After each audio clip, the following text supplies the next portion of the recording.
Bonjour à tous. Nous recevons aujourd'hui M. Nicolas Perrault, qui est président et chef de la direction de Colt Resources, qui se spécialise dans le tungstène, mais ont aussi des projets aurifères en Europe, même en BC aussi. M. Perrault, bonjour. Bonjour, monsieur. Et on a déjà regardé un petit peu là, la compagnie. Attendez un petit peu, je vais arriver sur votre graphique. Là. Où est-ce que je l'ai mis? Bon, mais il n'est pas là. Ah, il est ici. Bon. Tiens, Colt Resources. Du côté du tungstène, la seule compagnie qu'on a, nous, comme référence, là, c'est la compagnie Malaga qui sont venus nous rencontrer ici. Mais on s'aperçoit que en fait, sur une courte période, vos deux compagnies ont fait la même chose. Ont suivi la baisse des ressources. Parce que toutes les mines ont baissé, toutes les compagnies d'or ont baissé, toutes les compagnies d'argent ont baissé, mais le tungstène, ça doit être comme d'autres choses. Hein? La valeur doit avoir descendu dans la dernière année depuis 2011. En fait, le prix du tungstène, c'est quand même bien maintenu. Là. Le prix est autour de 400 $ le metric ton unit, qui est pas loin d'un haut record. Donc, il n'y a pas vraiment eu de chute là, dans le prix du tungstène, bien au contraire. Ah, OK. Donc, il y a un petit repli dernièrement. C'est quoi qu'on avait trouvé? On avait trouvé, nous autres, tantôt. Le prix référence, c'est le APT, d'habitude. Oui, ah, OK. Bon, c'est ça. Donc, parce que le tungstène pur lui-même, c'est bien plus cher que ça. Là. Ça vaut... Oui, effectivement. Mais disons que le prix référence, c'est le APT, le ammonia paratungstate. OK. Donc, c'est ça qui est le plus souvent cité. Là. OK. Vous avez plusieurs projets. Vous avez ce projet-là, qui est le projet de tungstène, c'est un projet qui est au Portugal. Exactement. On est à peu près à 5 heures au nord de Lisbonne, ou 2 heures et demie à l'est de Porto. Alors, c'est un projet, ça fait presque 5 ans qu'on travaille ce projet-là. Donc, ça a été une découverte qui date fin des années 70, début des années 1980, un joint venture entre le BRGM français et puis les géologues du gouvernement du Portugal. Alors, entre cette découverte-là qui a été faite et puis nous qui avons staké ou jalonné la propriété directement du gouvernement en fin 2007, il n'y avait rien eu sur le projet. Donc, ça fait 2000 ans qu'ils cherchent des métaux dans ce coin-là. Là. Bien, les Romains ont effectivement exploité des mines au Portugal, des mines d'or. Ça date d'il y a très longtemps. J'ai vraiment jamais entendu parler du Portugal comme une place où il y avait de l'or, même n'importe quelle sorte de métaux. Mais il y en a, oui. En fait, c'est un des plus gros producteurs de cuivre d'Europe, le Portugal. Ah, donc, la mine Neves Corvo, au sud du Portugal, est un des plus gros centres de profit pour la compagnie Lundin. Donc, c'est une très grosse mine de cuivre. Il y a une tradition minière au Portugal. C'est juste que c'est un pays qui est, je dirais, là, sous le radar là, de la plupart des gens. Et c'est ce qui nous a donné l'occasion de bâtir un portefeuille stratégique de projets. On est les plus gros détenteurs de droits miniers au Portugal. Je lis ici que le Portugal contient 0,2 % des réserves mondiales de tungstène, mais en produit 1,5 % de la production mondiale. Effectivement. Ils sont actifs? C'est une mine qui, en fait, ils font référence à la mine Palasquera qui est en production depuis 115 ans. Okay. Donc, c'est une mine qui était une source là, de tungstène importante durant le temps de la Deuxième Guerre mondiale. Et puis, elle a été rachetée, en fait, il y a 5 ans par un consortium japonais. Et toute cette production-là qui allait en Europe avant va maintenant au Japon. Ah. Donc, elle continue d'être en opération. OK. Ils ont mis la main là-dessus. Et c'est-tu dans votre même région, ça? On est à peu près à 80 km de là. OK. Et puis, ce qui différencie notre projet de celui-là, c'est une mine de wolframite, comme on dit. Et nous, le minerai, c'est on appelle ça scheelite. Donc, il y a 2 sortes de minerais qui contiennent le tungstène. Et puis, nous, c'est du scheelite. L'autre chose importante... Plus facile à exploiter, plus fort en disons qu'il y a teneur? moins de... je pense que la chose la plus forte en teneur, oui. Dans le cas de notre projet, on parle de 2 à 3 fois la teneur de la mine que je vous parlais.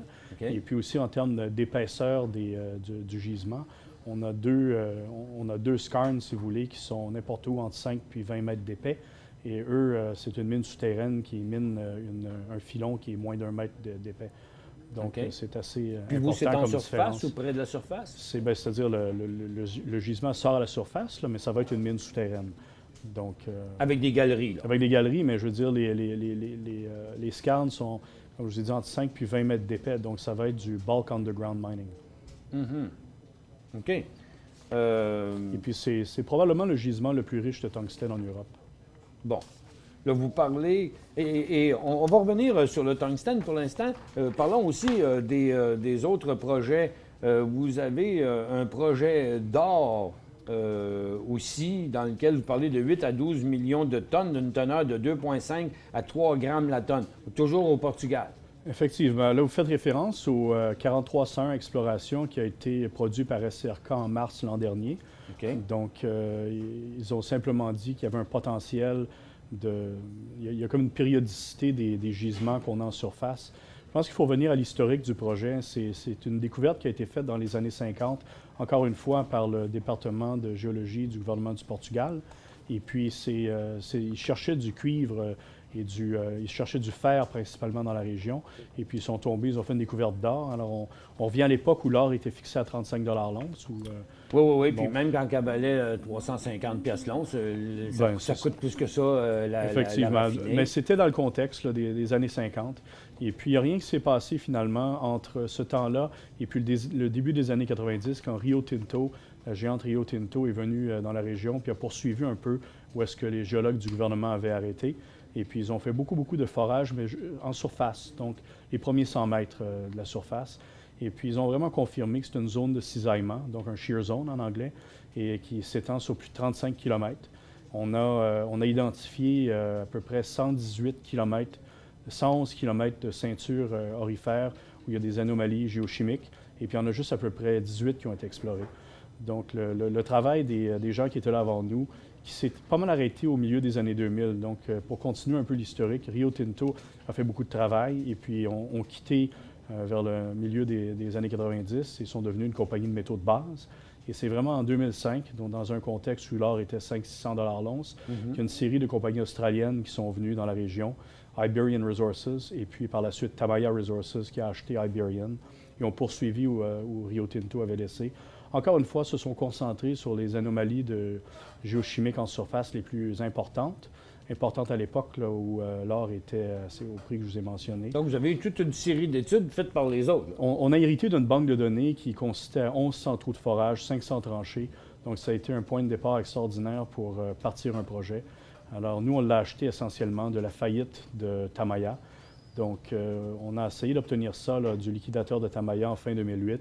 Et c'est en août 2010 qu'on a réussi à faire une entente avec un des créanciers de Tamaya qui l'avait racheté dans la faillite. Alors, on a mis la main sur un projet qui est énorme. Si c'était le nord du Québec ou de l'Ontario, il y aurait probablement 15-20 juniors qui seraient installés. Bon, on parle d'un district gros comme Kirkland Lake, donc c'est assez spécial. Un shear zone, les analogies dans le monde, on parle du Ghana, la Shanti Belt. Au Canada, on parle de Timmins, on parle de Kirkland Lake. C'est que les technologies se sont améliorées aussi. Aujourd'hui, on est capable d'exploiter des gisements à faible teneur, ce qui n'était pas vraiment facile à faire il y a quelques années. Effectivement. Et puis, en fait, une analogie, si on a quelques minutes, c'est il y a un projet au Suriname qui fait partie de IAMGOLD. Et puis, c'est un petit peu une histoire comme ça. C'est essentiellement une zone de cisaillement, un shear zone, avec un gros fold régional. Et puis, historiquement, la compagnie Golden Star s'était intéressée aux anomalies les plus riches sur si vous voulez, sur la partie nord du fold. Et puis, c'est plusieurs années plus tard que IAMGOLD, Cambiar, et puis ensuite IAMGOLD ont travaillé la partie sud. Donc, il y a beaucoup d'anomalies géochimiques qui, à l'époque, étaient considérées comme faibles, 1 gramme et moins par tonne. Et puis, ils ont développé un gisement à bulk tonnage. Donc, on a vraiment le potentiel sur Boisfait-Montémort, parce que c'est une énorme concession. On parle de 770 km² avec 2 licences, et puis 35 km de shear zone. Donc, on a le potentiel de développer plusieurs gisements en surface. C'est ça qu'on a commencé à faire.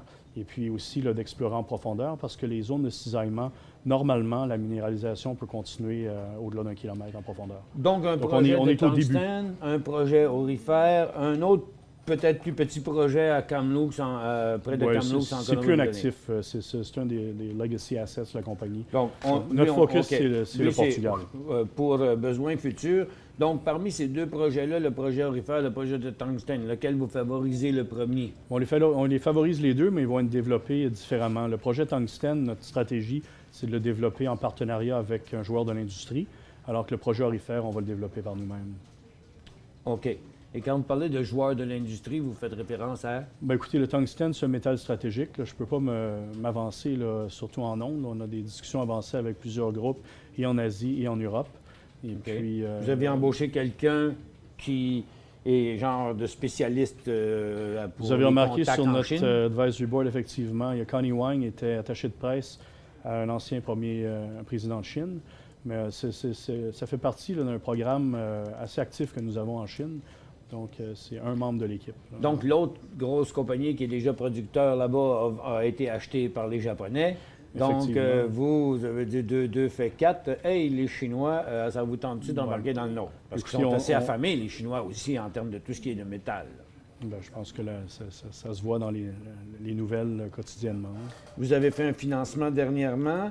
Vous avez quelques millions en banque. Oui, effectivement. Donc, au dernier rapport financier qui était fin mars, qu'on a annoncé fin mai, je pense qu'on avait à peu près 6 millions en banque à l'époque. Le financement dont vous parlez est venu par la suite. Donc, on a clôturé 8 millions et quelque chose là, au mois de mai. C'est ça. Ouais. Donc, vous avez une douzaine de millions à peu près devant vous. Je présume, là, ça doit être autour Quelque de chose ça. du genre. Et avez-vous une idée de votre burn rate actuel? Vous allez jusqu'où Je serais mieux avec d'en ça? avoir une idée, oui, effectivement. C'est entre 800 000 et 1 million par mois à peu près. Là. OK, par mois. Donc, vous avez devant vous de quoi venir à peu près 1 an. 1 an et quelque chose. Et facilement, quelque chose.